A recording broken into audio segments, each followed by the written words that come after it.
साथियों नमस्कार, स्वागत है आपका अपने चैनल सक्सेस जंक्शन एक कदम सफलता की ओर में। और हम लेकर के आ गए हैं आपके लिए सभी प्रतियोगी परीक्षाओं की दृष्टि से अति महत्वपूर्ण 360 डिग्री करंट अफेयर्स, यानी कि यहाँ पर आपको हर एक प्रश्न के बारे में डिटेल में जानकारी दी जाएगी, जिससे उससे संबंधित अगर कोई अन्य प्रश्न भी आपकी परीक्षा में देखने को मिलता है तो आप उसे भी बड़ी आसानी से सॉल्व कर सकते हैं। तो चलिए बिना समय गवाए हुए आज के सेशन की ओर चलते हैं और आपको बताते हैं टुडे सेशन में क्या क्या होने वाला है। तो टुडे सेशन में सबसे पहले यस्टरडे का रिवीजन कराया जाएगा, यानी कल हमने जो करंट अफेयर कराई है उसमें से रैंडमली 3 प्रश्न आपसे पूछे जाएंगे और आपको अपने आप को ये चेक करना है कि कल वाली करंट अफेयर आपको याद है या फिर नहीं याद है।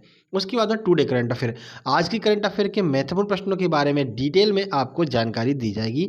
मध्य प्रदेश करंट अफेयर से संबंधित कुछ प्रश्न आपको बताए जाएंगे। रिसेंट एग्जाम्स क्वेश्चन, यानी अभी हाल ही में जो भी एग्जाम हुए हैं तो उन एग्जाम में प्रश्न किस तरह से आए हैं और आगे किस तरह से प्रश्न बन सकते हैं। तो एग्जाम पेपर से डायरेक्ट स्क्रीनशॉट लेकर के हम आपके लिए कुछ महत्वपूर्ण प्रश्नों को लेकर आएंगे और उन प्रश्नों के बारे में भी आपको महत्वपूर्ण जानकारियां प्रदान करेंगे। ठीक है, उसके बाद में स्टैटिक जीके, सभी प्रतियोगी परीक्षाओं की दृष्टि से स्टैटिक जीके अति महत्वपूर्ण है। बहुत ज़्यादा प्रश्न अब स्टैटिक जीके के पूछे जाते हैं परीक्षाओं में, तो स्टैटिक जीके के महत्वपूर्ण प्रश्नों के बारे में आपको डिटेल में जानकारी देंगे। उसके बाद में होमवर्क, डेली हम आपसे एक प्रश्न पूछते हैं जिसका जवाब जो लोग भी देते हैं उनका नाम अगले दिन वीडियो के लास्ट में लिया जाता है। आज भी हम आपसे एक प्रश्न पूछेंगे जिसका जवाब देने पर कल वाली वीडियो में आपका नाम भी देखने को मिलेगा। तो चलिए शुरुआत करते हैं। सबसे पहले हम यहाँ पर रिवीजन कर लेते हैं। आइए देखते हैं रिवीजन का पहला प्रश्न।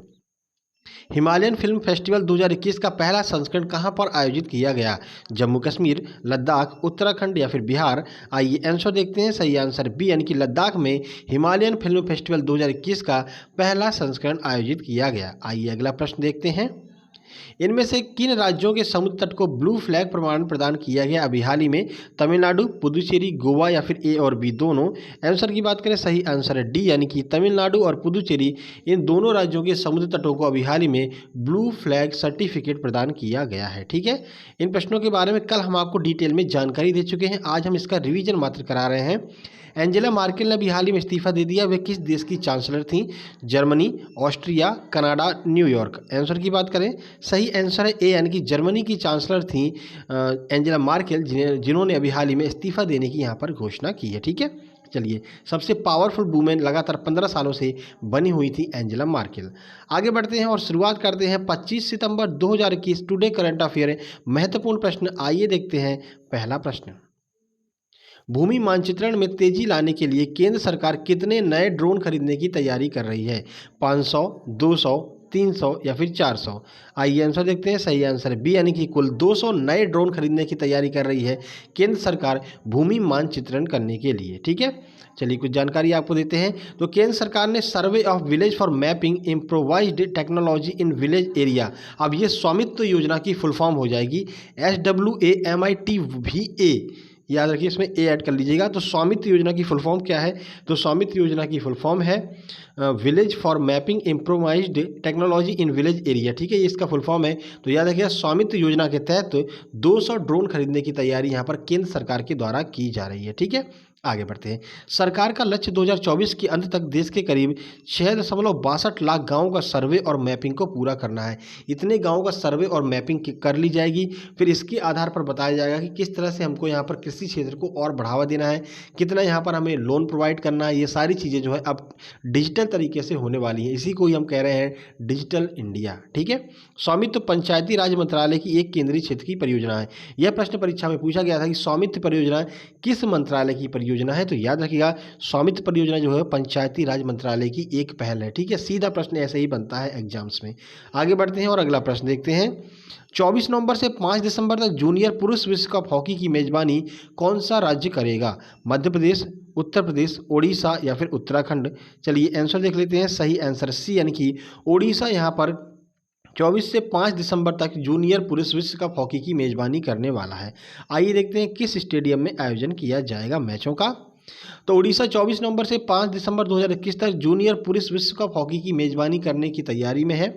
मुख्यमंत्री नवीन पटनायक ने 23 सितंबर 2021 को भुवनेश्वर में इस बात की घोषणा की थी। ठीक है, तो उड़ीसा की राजधानी भुवनेश्वर है, याद रखिएगा। उन्होंने टूर्नामेंट के लोगो और ट्रॉफी का भी अनावरण किया है। भुवनेश्वर के उत्कल स्टेडियम में होने वाले इस कार्यक्रम में 16 देश हिस्सा लेंगे। तो अगला जो टूर्नामेंट होने वाला है विश्व कप जूनियर हॉकी मेंस का, तो इसमें कुल मिलाकर 16 देश हिस्सा ले रहे हैं और ओडिशा के उत्कल स्टेडियम में ये सारे के सारे मैच खेले जाएंगे। ठीक है, चलिए आगे बढ़ते हैं। इनमें से किस राज्य को तीस्ता पावर स्टेशन के लिए ब्लू प्लैनेट पुरस्कार प्रदान किया गया है? उड़ीसा, सिक्किम, केरल, तमिलनाडु। आंसर देखें, सही आंसर बी यानी कि सिक्किम राज्य को तीस्ता पावर स्टेशन के लिए ब्लू प्लैनेट पुरस्कार प्रदान किया गया। प्रश्न सीधा बनेगा, किस राज्य को ब्लू प्लैनेट पुरस्कार दिया गया है? तो याद रखिएगा सिक्किम राज्य को ब्लू प्लैनेट पुरस्कार दिया गया है। कुछ जानकारी आपको देते हैं, देखिए। तो एनएचपीसी के 510 मेगावाट के तीस्ता भी पावर स्टेशन सिक्किम को इंटरनेशनल हाइड्रो पावर एसोसिएशन आईएचए द्वारा ब्लू प्लैनेट पुरस्कार से सम्मानित किया गया है। तो आईएचए यह पुरस्कार प्रदान करता है। आईएचए का फुल फॉर्म है हाइड्रो पावर एसोसिएशन। आईएचए एक लंदन स्थित गैर लाभकारी सदस्यता संघ है जो 120 देशों में सक्रिय है। तो कुल मिलाकर 120 देशों में यह सक्रिय है आईएचए, जिसने अभी हाल ही में सिक्किम को यहाँ पर ब्लू प्लैनेट पुरस्कार दिया है। इसे ऑपरेशन स्ट्रेस टूल का उपयोग करके 2019 में आईएचए के अधिकृत प्रमुख मूल्यांकनकर्ताओं की एक टीम द्वारा तैयार किए गए स्थिरता मूल्यांकन के आधार पर सम्मानित किया गया है। तो बस आप इतना याद रखिएगा, ब्लू प्लैनेट पुरस्कार किस राज्य को दिया है? सिक्किम राज्य को ब्लू प्लैनेट पुरस्कार दिया है। ठीक है, आगे बढ़ते हैं। आने से पहले ही चर्चा में बनी पुस्तक 400 डेज के लेखक कौन है? अरुंधति राय, झुम्पा लाहिड़ी, अशोक गहलोत या फिर चेतन भगत। आइए आंसर देखें, सही आंसर है डी यानी कि चेतन भगत ने यहाँ पर यह पुस्तक लिखी है 400 डेज, जो जल्द ही प्रकाशित होने वाली है। ठीक है, पुस्तक उनके लेखक परीक्षाओं में पूछ लिए जाते हैं और जो नई पुस्तकें आती हैं जो चर्चा में बनी रहती हैं वो पुस्तकें जरूर पूछी जाती हैं। तो लेखक चेतन भगत ने 23 सितंबर 2021 को अपनी आगामी पुस्तक 400 डेज का ट्रेलर जारी किया है। वेस्टलैंड द्वारा प्रकाशित यह पुस्तक द गर्ल इन रूम 105 और वन अरेंज मर्डर के बाद केशव सौरभ श्रृंखला की तीसरी कहानी है। ठीक है, तो याद रखिएगा इससे पहले इस सीरीज की 2 कहानियां आ चुकी हैं। वे 2 कहानियां कौन सी है? The girl in 105, one arrange murder, और ये इसकी तीसरी श्रृंखला है। ठीक है, 8 अक्टूबर 2021 को इसको रिलीज किया जाएगा। चेतन भगत की और पुस्तकें देख लेते हैं। तो चेतन भगत की अन्य पुस्तकें हैं young India wants, making India awesome, half girlfriend, और ये तीनों पुस्तकें लगातार परीक्षाओं में पूछी जाती रही हैं। तो चेतन भगत की पुस्तकें ज़्यादातर परीक्षाओं में पूछी जाती हैं, तो आपको याद रखना है। ठीक है, चलिए आगे बढ़ते हैं। अभी हाल ही में जस्टिन ट्रूडो किस देश के पुनः प्रधानमंत्री बन गए हैं? ब्रिटेन, अमेरिका, कनाडा या फिर संयुक्त अरब अमीरात।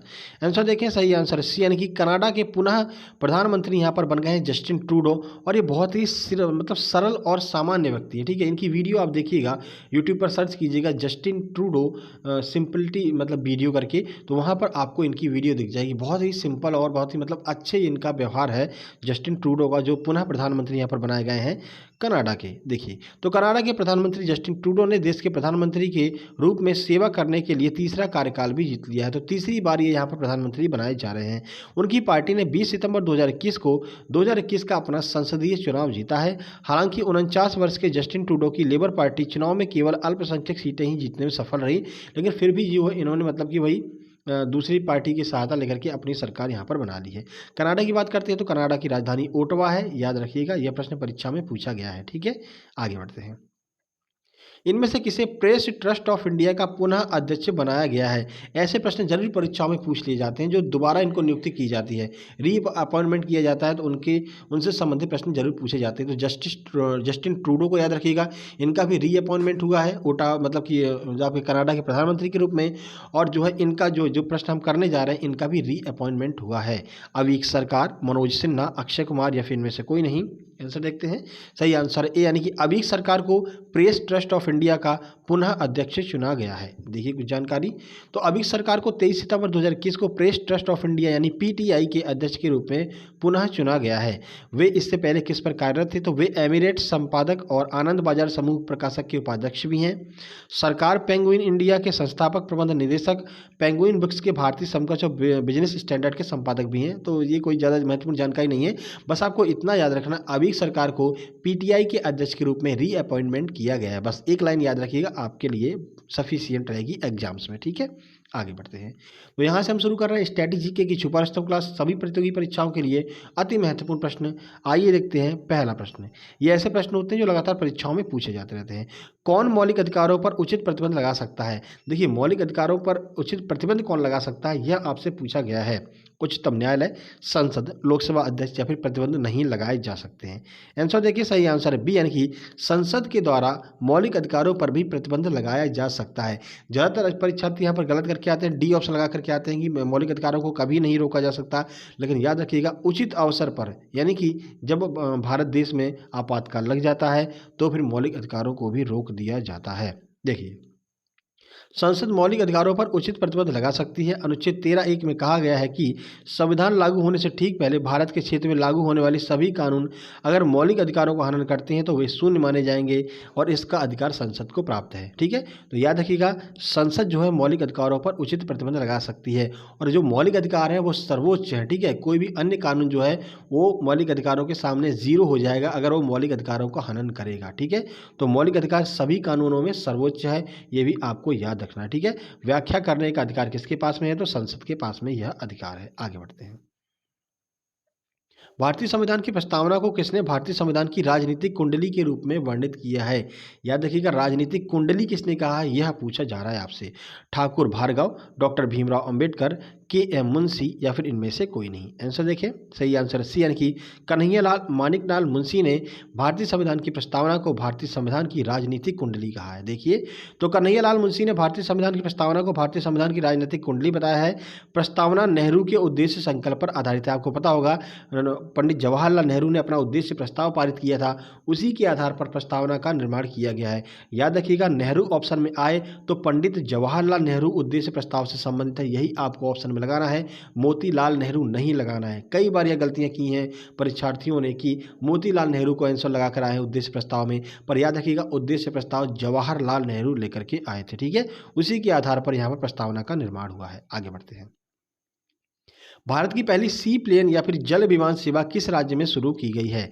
महाराष्ट्र, गुजरात, आंध्र प्रदेश, मध्य प्रदेश। आंसर देखें, सही आंसर बी, यानी कि गुजरात में भारत की पहली सी प्लेन या फिर जल विमान सेवा शुरू की गई है। देखिए, प्रधानमंत्री नरेंद्र मोदी ने भारत की पहली रेल सेवा का उद्घाटन किया।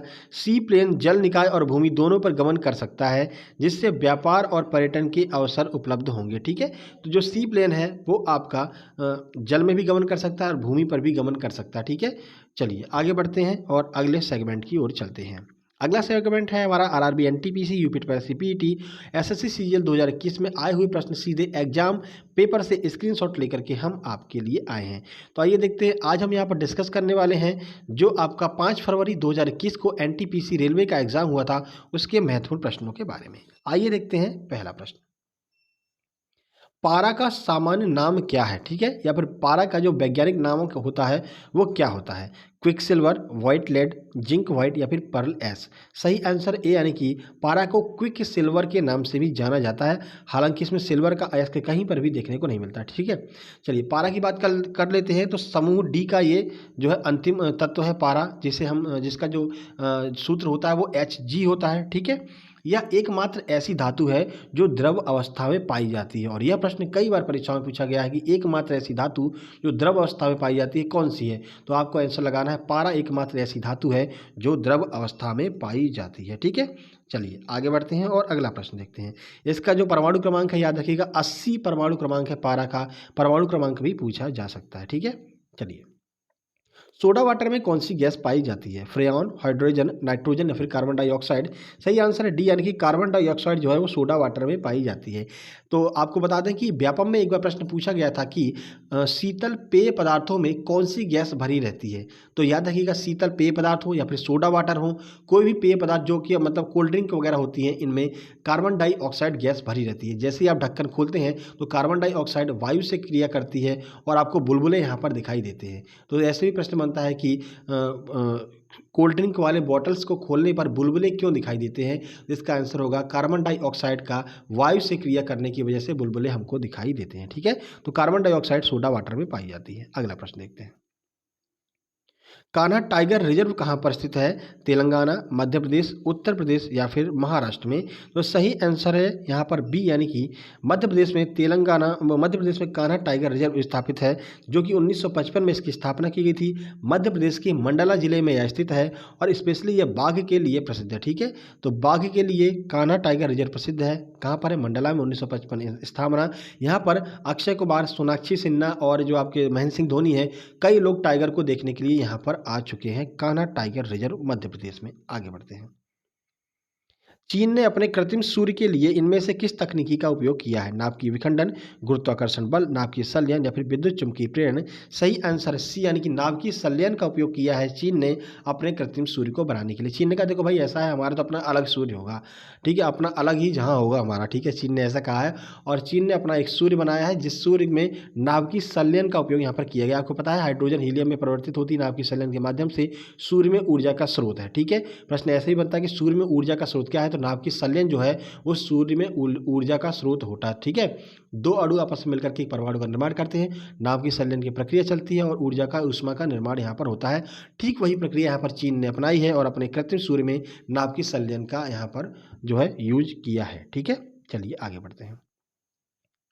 कल के प्रश्न की बात कर लेते हैं। कल हमने आपसे पूछा था महावीर स्वामी जैन धर्म के कौन से तीर्थंकर थे? तो 24वें तीर्थंकर थे। आइए देखते हैं किस किसने सही आंसर दिया है और किस किसने वीडियो को शेयर किया है, जिससे कि बहुत सारे नए लोग हमारे साथ में जुड़े हैं। जो नए लोग जुड़े हैं उनका भी हम यहाँ पर नाम ले लेते हैं। तो हिमांशु ने यहाँ पर महावीर स्वामी जैन धर्म के 24वें तीर्थंकर हैं, हिमांशु ने सही आंसर दिया है। हिमांशु ने यहाँ पर बताया कि your channel suggested by lovely Tiwari, keep it up sir, good job. बहुत बहुत धन्यवाद लवली तिवारी जी ने यहाँ पर इनको सजेस्ट किया है और इन्होंने हमारे चैनल को ज्वाइन किया है। हिमांशु ने बाकी ये भी बताया कि 1 लाइट ईयर इज डिस्टेंस, ये भी बताया, बहुत बहुत धन्यवाद। रूबी गिरी ने 24वें तीर्थंकर बताया है। एस के बुंदेला ने महावीर स्वामी को 24वें तीर्थंकर बताया है। धनराज दामोर का आंसर बिल्कुल सही है। Dhanraj Damor sir please MP police के लिए वीडियो बना दीजिए। देखिए एमपी पुलिस का एग्जाम आपका जनवरी में है, ठीक है, यहाँ पर आ गई है डेट, जनवरी में 2022 में एमपी पुलिस का एग्जाम है। एमपी पुलिस के एग्जाम के 1.5 महीने पहले हम यहाँ पर आपकी प्रैक्टिस सेट चालू कर देंगे और उनसे बाहर एक भी प्रश्न नहीं जाएगा, बिल्कुल निश्चिंत रहिएगा आप। ठीक है, उसके बाद में महावीर स्वामी ने उन्हें आंसर ही बताया है। उसके बाद में धर्मेंद्र सूर्या जी का यहाँ पर आंसर है महावीर स्वामी, बहुत बहुत धन्यवाद। उसके बाद में आशीष पांडे, हिमांशु शुक्ला, आशीष पांडे ने यहाँ पर कमेंट की है, विशाल यादव ने कमेंट की है, ये सब लोग नए जुड़े हुए हैं। ठीक है, उसके बाद में हिमांशु शुक्ला, सुमित मौर्य, सुमित शुक्ला, आदर्श शुक्ला, विशाल सिंह, ये सब लोग नए नए हमारे चैनल से ज्वाइन हुए हैं, बहुत बहुत धन्यवाद आप लोगों का। उसके बाद सचिन पारसा ने बिल्कुल सही आंसर दिया। संगीता त्रिपाठी ने यहाँ पर बिल्कुल सही जवाब दिया है। उसके बाद लवली तिवारी ने बिल्कुल सही जवाब दिया है। शिल्पा वानखेड़े ने बिल्कुल सही बताया है। राहुल मालवी ने भी बिल्कुल सही बताया है। बहुत बहुत धन्यवाद आप लोगों का कमेंट बॉक्स में कमेंट करने के लिए।